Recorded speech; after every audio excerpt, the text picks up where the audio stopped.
The universe is enormous, absolutely ridiculous in size. Hundreds of billions of galaxies, each with hundreds of billions of stars. And so we say very confidently, well, there must be intelligent life out there. It feels like common sense. And that's exactly why it's dangerous. You see, bigness has a funny way of fooling us. Imagine you're standing in the middle of the Sahara Desert, miles and miles of sand in every direction. Now ask yourself, does the size of the desert guarantee you'll bump into another person? Of course not. In fact, the larger the desert, the more alone you're likely to be. Vastness doesn't promise company, it often promises emptiness. But when we look at the universe, we make a mental shortcut. We replace careful reasoning with a warm feeling. Too big to be empty, we say. That's not science, that's comfort talking.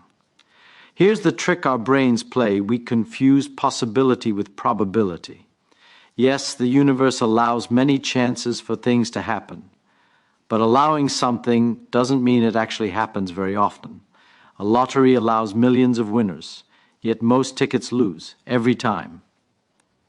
And there's another subtle illusion hiding underneath this one. We look out from a planet full of thinking creatures and say, look, intelligence happened here, so it must be common. But that's like a fish saying, water must be everywhere, because it has never known anything else. We forget that we are observing the universe from a very special place, not an average place, but a place where everything already worked out. That's not evidence of abundance. That's evidence of survival. The universe didn't promise us neighbors. It didn't promise us anything at all. It simply obeyed its rules. And one tiny corner of it happened against staggering odds to produce creatures who could ask questions. So the real mystery isn't why the universe is so big. The real mystery is why this small, unlikely thing, us, exists at all. And once you notice that, the silence out there starts to feel a little less surprising and a lot more interesting. Now here's a belief I hear all the time, and it sounds wonderfully reasonable. Just find an Earth-like planet and life will take care of the rest. It's a comforting idea. It makes the universe feel efficient. But nature, I'm afraid, is not efficient in the way we'd like. Let's start with Earth itself. People talk about it as if it's just the right distance from the sun, and presto, life appears. But that's like saying a violin makes music because it's made of wood. True, but wildly incomplete. Earth is doing several improbable tricks at once. It has a magnetic field which quietly shields us from deadly solar radiation. Mars used to have one. It lost it. Now Mars is a frozen desert with no atmosphere to speak of. Same neighborhood, very different outcome. Then there's plate tectonics, not very glamorous but essential. The slow churning of Earth's crust recycles carbon, stabilizes the climate, and keeps the planet from either freezing solid or boiling over. Venus didn't get that trick. Same size, similar ingredients, yet it turned itself into a pressure cooker hot enough to melt lead. And let's not forget our moon. People treat it like scenery. But without it, Earth's axis would wobble chaotically, giving us wild climate swings that complex life would have a hard time surviving. The moon isn't decoration, it's structural support. Add Jupiter to the story. That giant planet acts like a cosmic bouncer, flinging away asteroids that might otherwise smack into Earth on a regular basis. Without Jupiter, mass extinctions might be so frequent that intelligence never gets a foothold. Now here's the misconception. We see these features and assume they're common. But we're doing that again, confusing our outcome with the average outcome. Finding a rocky planet in the habitable zone is like finding a house with a door. It doesn't tell you whether anyone's inside, whether the plumbing works, or whether the roof is about to collapse. So when someone says, "We found thousands of Earth-like planets," I smile. Because what we've really found are Earth-shaped guesses. And the universe, as usual, is under no obligation to make those guesses come true. Here's a mistake we make almost automatically. We imagine life as a ladder. First comes simple stuff, then plants, then animals, and naturally intelligence pops out at the top like a prize, as if evolution were climbing toward us on purpose. It isn't. Let's look at the facts, because they're wonderfully inconvenient. Life appeared on Earth about 8 billion years ago. For most of that time, the planet was dominated by bacteria. No brains, no tools, no questions about the meaning of life, just tiny organisms doing chemistry very efficiently. And they were spectacularly successful. Bacteria live everywhere, boiling vents, frozen ice, radioactive waste. If survival were the goal, bacteria already won. Intelligence didn't help them. It wasn't needed. Now think about this. Complex multicellular life didn't show up until roughly 600 million years ago, and creatures with technology about 300,000 years ago. That means intelligence occupies a sliver so thin in Earth's history, it's almost embarrassing. So here's the provocative idea. Intelligence is not evolution's default setting. It's a weird side effect. Evolution doesn't plan. It doesn't care about curiosity or science or radio telescopes. It rewards whatever reproduces best right now. And brains are expensive. They burn energy. They make you slow to grow. They give you anxiety. From nature's point of view, they're a risky investment. Imagine a company where most employees are doing just fine, and one department keeps asking for enormous funding to think about things. That department better produce miracles, or it gets cut. For billions of years, Earth didn't bother funding intelligence at all. So when we assume alien life naturally becomes intelligent, we're sneaking in a human-centered bias. We're saying, well, look at us, it worked. Yes, once, after an absurdly long delay, under remarkably stable conditions, on a planet that didn't reset itself too often. Intelligence isn't the next step after life. It's more like winning a marathon where most runners never even show up. Many collapse early, and the finish line keeps moving. And the strangest part? Even now, intelligence doesn't seem especially stable, which makes you wonder, if it was this hard here, why would it be easy anywhere else? Now here's a belief that sneaks in so quietly we hardly notice it. If something is intelligent, it will build technology, and if it builds technology, it will want to talk. That's a very human idea. We look at ourselves, radios, satellites, messages beaming into space, and we say, well, that's what intelligence does. But that's like watching one person dance and deciding that walking must always end in ballet. Let's slow down. Intelligence simply means the ability to solve problems in a given environment. That's all. It doesn't promise antennas, lasers, or a desire to shout hello across the galaxy. Consider dolphins. They're smart, very smart. They communicate, cooperate, and even recognize themselves. But they didn't invent submarines, not because they're stupid, because their environment doesn't reward that kind of behavior. Technology isn't inevitable. It's conditional. Even humans, who are oddly obsessed with tools, have only been radio loud for about 100 years. That's it. 100. Against a universe that's nearly 14 billion years old, that's a blink so short it's barely a blink. Now imagine two intelligent civilizations. One broadcasts for a century. The other listens a million years earlier or later. They miss each other completely. Not because the universe is empty, but because timing matters more than distance. People say maybe aliens use advanced signals we can't detect, possibly. But notice how fast that explanation grows complicated. We go from aliens exist to aliens exist, use unknown physics, and avoid being accidentally visible. That's a tall stack of assumptions. The simpler idea is often the better one. Maybe intelligence doesn't usually lead to technology that leaks into space. Or maybe it does, for a short, fragile moment before changing, going quiet, or disappearing altogether. We imagine the universe as a room full of people all talking at once. But it might be more like a hallway where someone coughs once every million years. And we happen to be listening during a very quiet stretch. So when the sky doesn't answer back, it may not be ignoring us.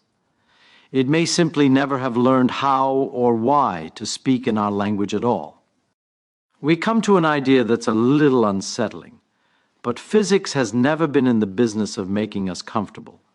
It's called the Great Filter, and it asks a very sharp question: at what point does almost everything fail? Think of life as a long obstacle course. Dead matter to simple chemistry, chemistry to life, life to complex cells to intelligence, intelligence to technology, technology to survival. Somewhere along this path, something acts like a nearly impassable wall. And here's the key point: most paths don't make it through. People like to imagine the universe eagerly producing civilizations like popcorn popping everywhere, but nature is more selective than that. It lets things try and then quietly removes most of them. Look at Earth. Life began early. That sounds encouraging. But complex life took billions of years to appear. Why the delay? Because most evolutionary experiments failed. Extinction wasn't an exception, it was the rule.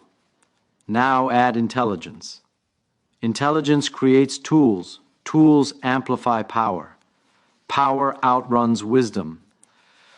This is not philosophy, it's observation. In just a few thousand years, humans invented agriculture, industry, nuclear weapons, and climate instability.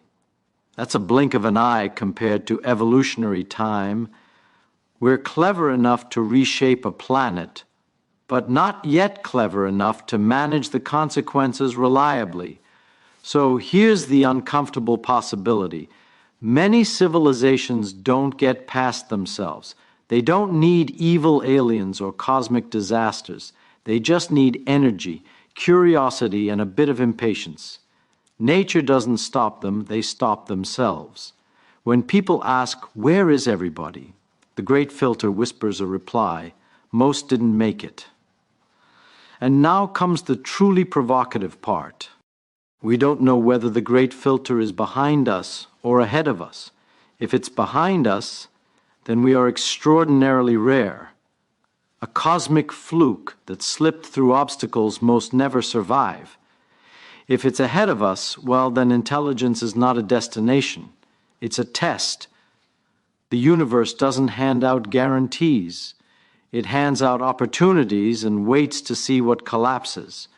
And the silence out there might not be empty at all. It might be the sound of many attempts ending before they had time to say hello. Now this is where big numbers start to seduce us. Someone says, "There are 200 billion galaxies." And everyone relaxes, as if the universe just apologized and promised to make things right. Big numbers feel friendly. They make us think rare things must become common. But probability doesn't care how impressed we are. Let me give you a simple example. Imagine a lottery with odds of 1 in a trillion.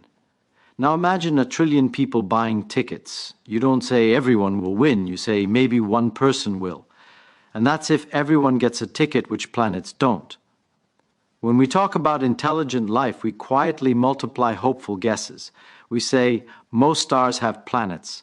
Some planets are Earth-like. Some Earth-like planets get life.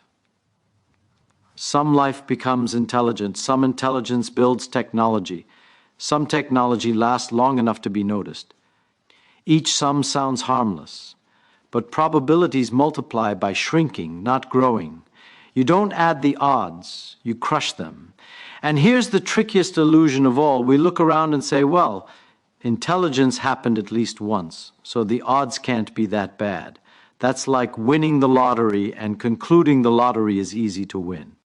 We are observing the universe from the only place where observers could exist. That fact alone biases everything we see. Philosophers call it selection bias. I call it cheating without realizing you're cheating.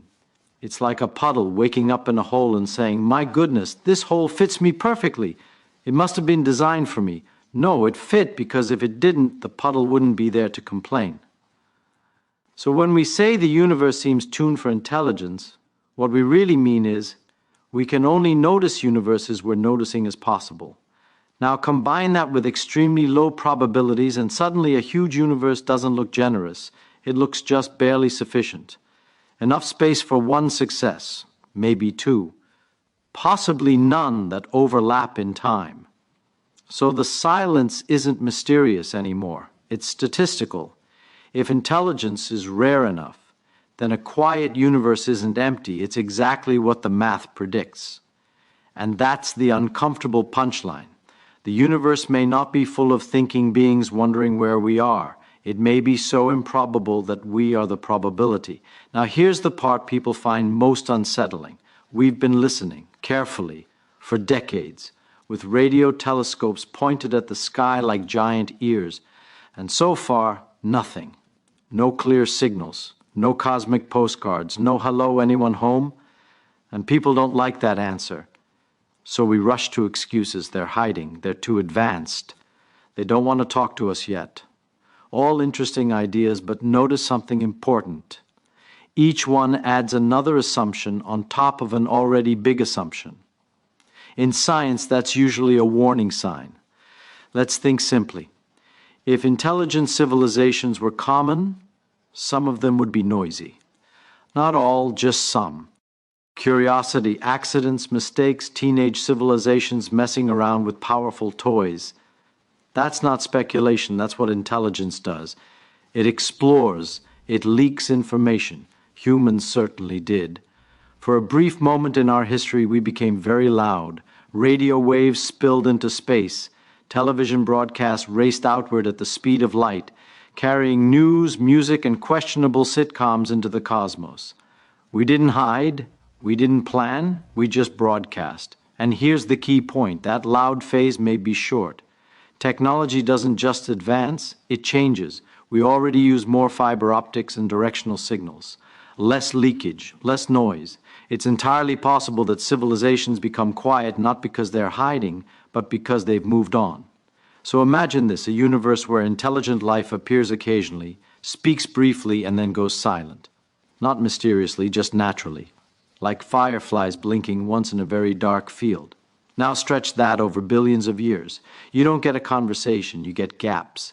So when people say the universe is silent, therefore aliens must be rare, they're half right. Silence is information, but it doesn't shout, it whispers. It says that if intelligence exists elsewhere, it doesn't overlap with us easily in time, technology, or behavior. And here's the provocative thought. Maybe the silence isn't evidence of absence. Maybe it's evidence of fragility. The universe might not be ignoring us. It might simply be filled with stories that ended before they could be heard. And that kind of silence isn't empty at all. Now let's admit something slightly embarrassing. When we imagine intelligent aliens, we usually imagine ourselves, maybe taller, maybe greener, maybe with better gadgets, but still us, thinking like us, wanting what we want, asking the same questions, building the same toys, staring at the universe with the same sense of wonder. That's not science. That's autobiography. We do this all the time. We take the only example of intelligence we know and stretch it across the cosmos, like spreading butter and assuming the bread must be there somewhere underneath. But the universe has never shown any interest in matching our expectations. Take intelligence itself. We treat it like a single thing, as if it's one slider you can turn up. But intelligence is context dependent. It's about solving problems that matter in a particular environment. Change the environment, and intelligence changes its shape. An octopus is intelligent. It solves problems, uses tools, escapes enclosures, but it lives for a few years, has no social structure for accumulating knowledge, and spends its life underwater. Its intelligence is brilliant and almost completely incompatible with radios and rockets. Now imagine intelligence evolving under conditions we've never experienced. Different chemistry, different senses, different time scales.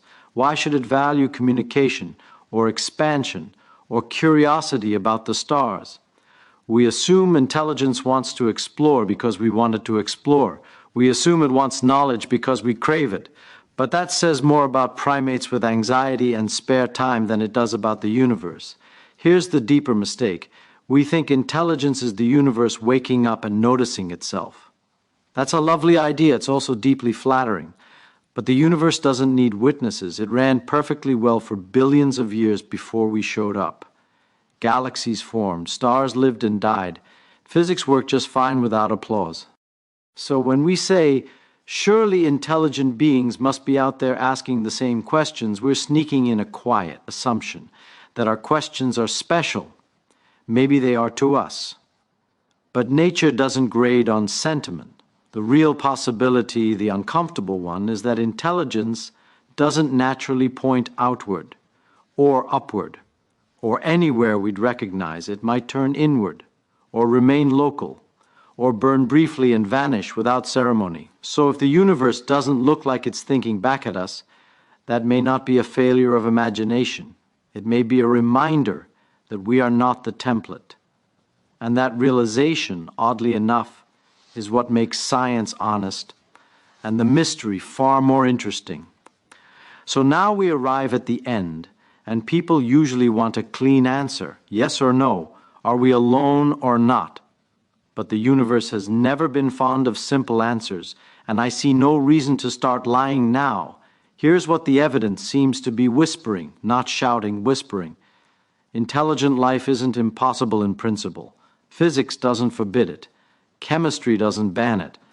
But when you stack all the requirements together, when you follow the logic patiently, it starts to look unlikely.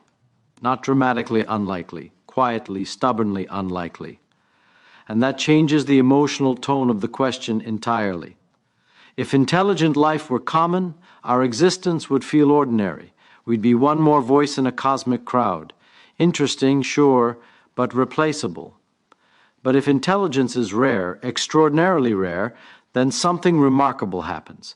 The question stops being where are they and becomes what are we? Think about it. The universe is nearly 14 billion years old. For most of that time it was dark, simple, and unaware. No curiosity, no meaning, just particles obeying equations. And then, on one small planet orbiting an average star, matter arranged itself in such a way that it began to ask questions. That's not destiny. That's an accident so improbable it deserves respect. We often imagine the universe as a grand story waiting to be read. But maybe there's no story unless someone reads it, no meaning unless something cares. If that's true, if we really are alone, or nearly so, then consciousness isn't just a feature of the universe, it's a responsibility. We are the part of the universe that can understand itself, the only part we know of anyway. And if that's rare, then wasting it would be, well, unforgivably dull.